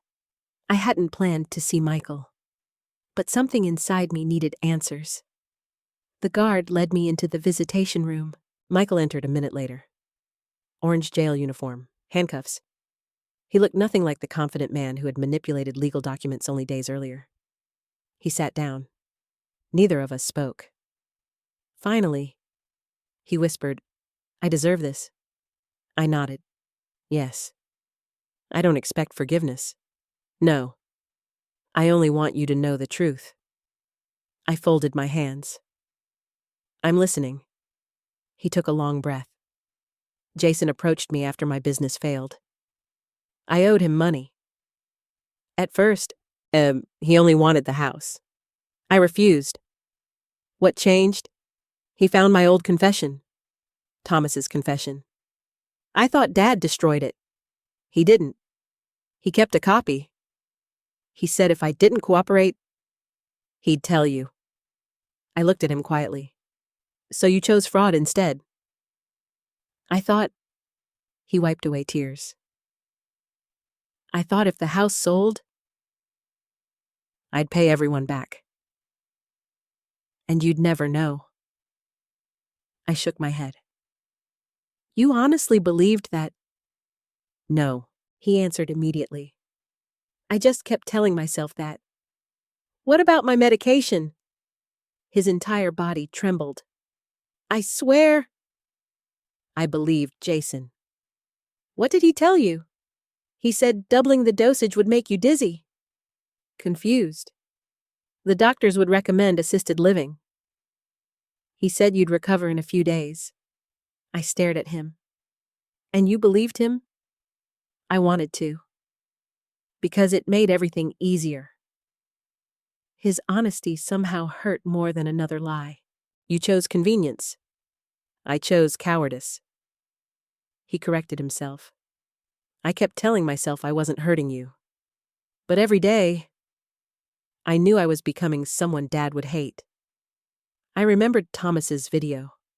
Love can blind good people. Money changes people. Shame changes people. Desperation changes people. Thomas had been right. Michael continued. When the police came that night, I wanted to stop. Jason wouldn't let me. So you went back. Yes, I cleaned everything. I thought if I erased the evidence, I could erase what I'd done. I quietly asked, Did you ever love me? He looked horrified. What answer? I've always loved you. I nodded sadly. Then remember this. Love without honesty becomes manipulation. Love without courage becomes betrayal. He covered his face with both hands. I'm sorry. I know. I'll spend the rest of my life trying to make this right. I stood. You probably will, as I turned toward the door. He called after me. Mom. I stopped, without turning around. I don't expect you to forgive me. I know. But, his voice broke. Thank you for coming. I finally looked back, for the first time since this nightmare began. I saw no lies, no excuses, no manipulation, only regret. Real regret. Whether that regret came too late, only time could answer. As I walked out of the jail, the evening air felt strangely peaceful. The investigation wasn't over. The trials hadn't begun. Justice still lay ahead. But the lies had finally ended. And sometimes, the truth arrives quietly, not to heal every wound, but to stop them from growing any deeper. 3 months passed before the trial began. People often imagine justice arriving quickly. It doesn't. Justice moves slowly. Paperwork, hearings, evidence, experts.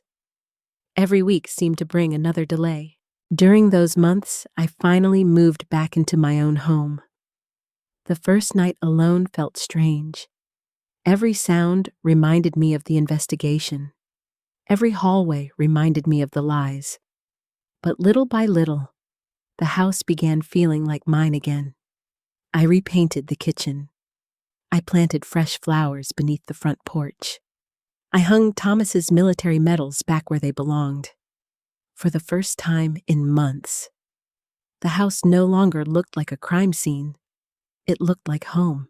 Emily visited almost every weekend. She helped me clean. She cooked dinner with me. Sometimes we laughed. Sometimes we cried. Neither of us talked much about Michael. Not because we forgot him, because we didn't know how. One Saturday afternoon, she quietly asked, Grandma. Yes. Do you think Dad ever loved me? I stopped washing dishes. Then I turned toward her. He still does. Then why did he do all this? I smiled sadly. Love doesn't disappear, but sometimes people let fear become louder than love. She looked down. I hate what he did. So do I. But I miss him. I know. I feel guilty. You shouldn't. You didn't cause any of this. She nodded, then hugged me. That hug reminded me of something. Evil rarely destroys every part of a family. Sometimes, One person's courage becomes the reason everyone else survives. Without Emily, none of this would have been uncovered. The trial finally began in early autumn. The courtroom felt colder than I expected. Michael sat beside his attorney. Jason sat at another table. Even from across the room, Jason looked angry. Michael looked broken. The prosecutor spent 3 full days presenting evidence. The forged deed, the fake company, the text messages, the altered medication, the laboratory reports, Thomas's video. Karen testified first. She answered every question honestly. She admitted her own mistakes. She admitted staying silent for too long. When she stepped down, she looked relieved. Officer Brooks testified next. She carefully explained every step of the investigation. The police photographs, the blood on the basement stairs, the smart lock records, the recovered lockbox, everything fit together. Then, it was my turn. Walking toward the witness stand felt harder than entering the hospital. I promised to tell the truth. Then I sat down. The prosecutor asked simple questions first. My age, my marriage, how long I had lived in my house. Then she asked, Mrs. Harris. Who is the defendant, Michael Harris? I looked directly at him. My son. Saying those words hurt more than anything else that day. I described returning home from the hospital, finding the police card, the missing lockbox, the forged deed, the medication. Every answer felt like reopening an old wound. Then the prosecutor asked one final question. What did losing your house mean to you? I looked around the courtroom, then answered honestly. It wasn't about the building. It was about trust. My husband and I built that home together. We built our family there. When someone tries to steal a house, you lose property. When your own child tries to steal it, you lose something much harder to replace. The courtroom became silent. Michael quietly wiped away tears. Jason rolled his eyes. Then came the defense. Michael's attorney stood. He treated me respectfully. He asked whether I believed Michael truly intended to kill me. I answered carefully. I don't know. But I know he knowingly changed my medication. He asked whether Michael appeared remorseful. Yes. Does that change what happened? No. Finally, Jason's attorney questioned me. His tone felt colder. Mrs. Harris, isn't it possible you're simply mistaken? No. You're 67. People your age sometimes forget details. For one brief moment, the courtroom froze. Everyone understood what he was doing, using the same lie they had built their plan upon. I looked directly at the jury, then back at him. For months, people tried convincing me my memory couldn't be trusted. They almost succeeded. But every document, every message, every witness, every piece of evidence proved my memory wasn't the problem. The problem was the people hoping I'd stop believing it. The attorney sat down without another question. Several days later, the jury returned. I wasn't prepared for how nervous I felt. The courtroom stood.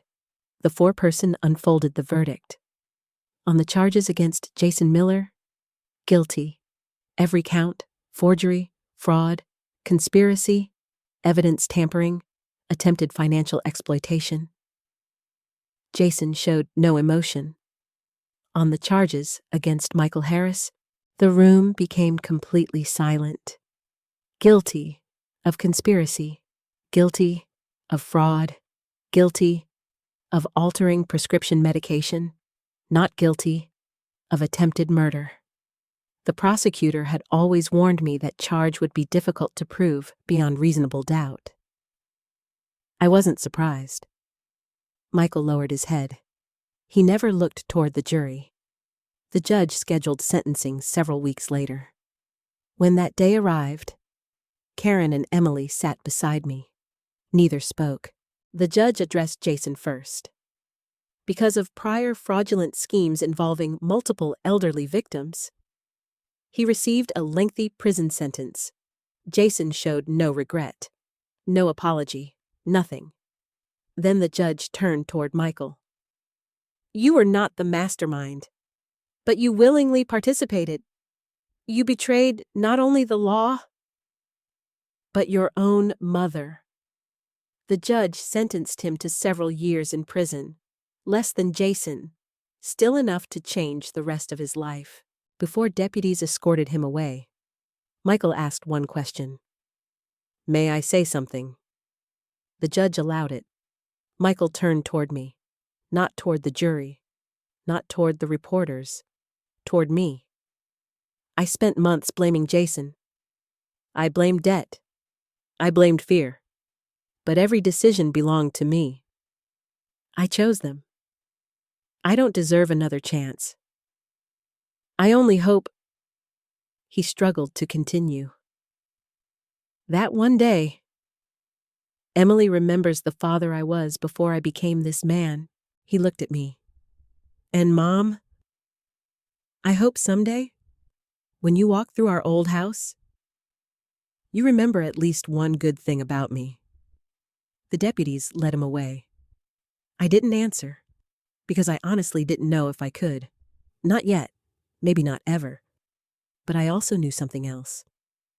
The trial had ended. The truth had been heard. No one would ever again tell me I imagined what happened. And after months of questioning my own judgment, that alone felt like the beginning of healing. 6 months after the sentencing, a letter arrived from Michael. I recognized his handwriting before I saw the return address. For several minutes, I left it unopened on the kitchen table. I made coffee, watered the plants, folded a dish towel that didn't need folding, anything to avoid touching it. The last time I had read Michael's handwriting, it was on a confession Thomas had hidden from me for 12 years. That confession proved my son had betrayed his father. This letter might contain another apology, another excuse, or another attempt to reach the part of me that still remembered him as a little boy. Finally, I opened it. Mom, I have started this letter 14 times. Every version sounded like I was asking you to comfort me. I don't deserve comfort from you. I don't deserve forgiveness, and I won't insult you by pretending prison is the worst thing that happened because of my choices. The worst thing was what I did to you. I stopped reading. My hands were shaking. For months, people had told me Michael was sorry. Karen said it. His attorney said it. Even Officer Brooks said his cooperation helped uncover several other victims connected to Jason. But regret was easy to claim after the truth became impossible to hide. I forced myself to continue. I testified against Jason. Not to reduce my sentence. My attorney says it may help, but that isn't why I did it. I gave investigators every name, every account, every property, and every document I knew about. They recovered money from 2 accounts Jason hid.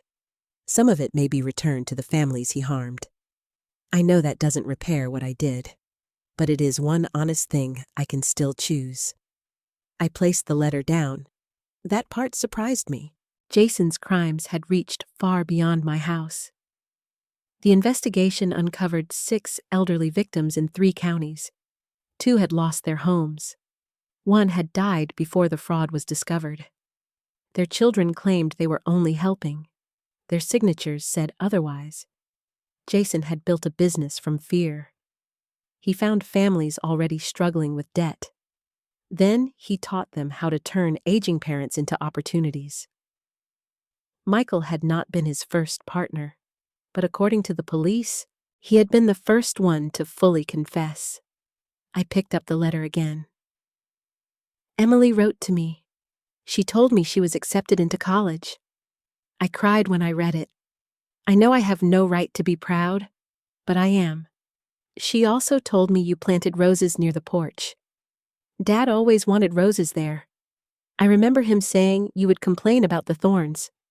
I smiled before I could stop myself. Thomas had said exactly that. Years earlier, he brought home 6 rose bushes. I told him they would scratch anyone walking past.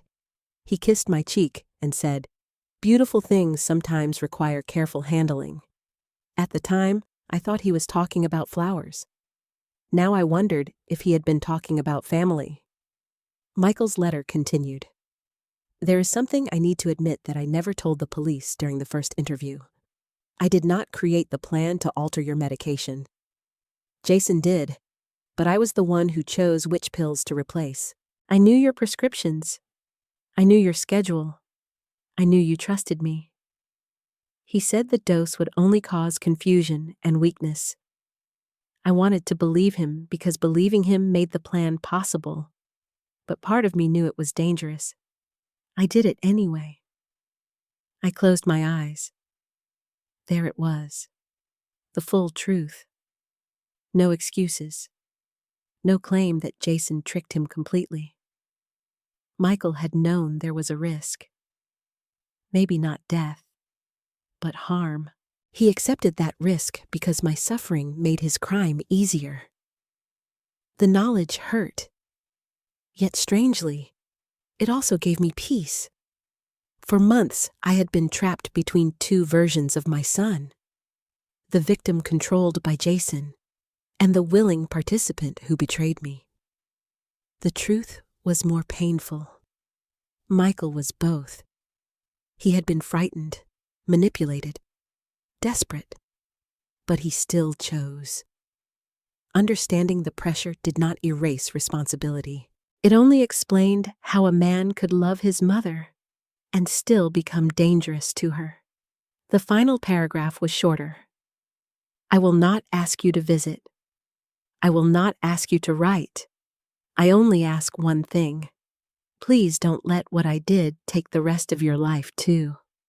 Live in the house. Plant the roses. Laugh with Emily. Remember Dad. And when you remember me, don't force yourself to remember only the good. That would be another lie. Remember all of it. Then protect your peace. Your son, Michael. I read the letter 3 times. Then I placed it inside Thomas's restored lockbox. Not beside the childhood drawing. Not beside our family photographs. I placed it beside Michael's first confession. The 2 documents belonged together. One showed the young man he had been. The other showed the man he was trying to become after everything collapsed. That evening, Emily came over for dinner. She found me sitting on the porch. The letter was still in my thoughts. "Are you okay?" she asked. "I don't know." She sat beside me. "Dad wrote again." I nodded. "He told me." "You've been writing to him sometimes." She looked nervous. "I hope you're not angry." "I'm not. He is your father." She stared at the roses. "I don't forgive him." "You don't have to. But I don't want him to disappear either." "I understand." She turned toward me. "Do you?" "Yes." I took her hand. Forgiveness isn't the same as pretending, and love isn't the same as trust. You can love someone from a safe distance. You can hope they change without giving them another chance to hurt you. Emily leaned her head against my shoulder. For a long time, we watched the sunset. Then she whispered, "Will you ever visit him?" "I don't know." That was the honest answer. Part of me wanted to see him. Part of me still woke at night remembering the altered pills. Healing wasn't a straight road. Some mornings I felt strong. Other mornings I checked my medication 3 times. Some days I remembered Michael teaching Emily to fish. Other days I remembered him asking how quickly doctors could declare me incompetent. Both memories were real. Neither canceled the other. A week later, Officer Brooks called. We recovered another account connected to Jason. Will the victims receive anything? Some of them. What about my legal expenses? Those should be covered. I felt relieved. Then she added, there is something else. My body immediately tensed. What? Michael signed over his share of the recovered money. To whom? The other victims. I didn't answer. He asked that none of it go toward reducing his sentence. Officer Brooks paused. I thought you should know. After the call, I walked into Thomas's office. The room had been repaired. The drawers were organized. His photograph sat beside the window. I looked at his face. You were right about him, I whispered. Then I shook my head. No. You were right about what fear could make him become. There was a difference. A small one, but it mattered. Michael could never undo what he did. Neither could I. But perhaps accountability was not the end of his story. Perhaps it was the first honest page he had written in years. And for the first time since returning from the hospital, I allowed myself to believe that healing did not require choosing between love and justice. I could hold both. I could love the son I raised. I could condemn the man who betrayed me. And I could protect the life that still belonged to me. It has been 3 years since the day I came home from the hospital. 3 years since my son stood beside my front door and asked why the police had been there. Sometimes I still replay that moment. Not because I wish I could change it, because I finally understand it. That question wasn't the beginning of the story. It was the moment the truth could no longer stay hidden. This morning, I woke before sunrise. The house was quiet, just the way Thomas always liked it.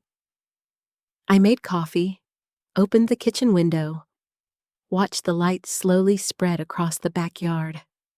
The roses had grown beautifully, even the thorny ones. Thomas would have smiled. I carried my coffee to the front porch, the same porch where we once watched Michael learn to ride his first bicycle, the same porch where Emily now sat whenever she came home from college. Life had not returned to what it used to be. It never could, but it had become something else, something honest. Emily graduated last spring. She studied social work. When I asked why she chose it, she smiled. Because too many people stay silent when families hurt each other. I don't want anyone else to feel alone. I hugged her. Thomas would have been proud. Karen rebuilt her life too. The divorce became final after Michael's sentencing. She apologized more times than I could count. Eventually, I told her, you don't have to spend the rest of your life apologizing. You only have to spend it living differently. She did. She found a new job, bought a small house, visited often. Sometimes we cooked dinner together. Sometimes we laughed about stories from before everything fell apart. Healing didn't erase the past. It simply made room for new memories beside it. Officer Angela Brooks retired last winter. Before leaving the department, she stopped by my house one final time. She brought flowers and one small gift.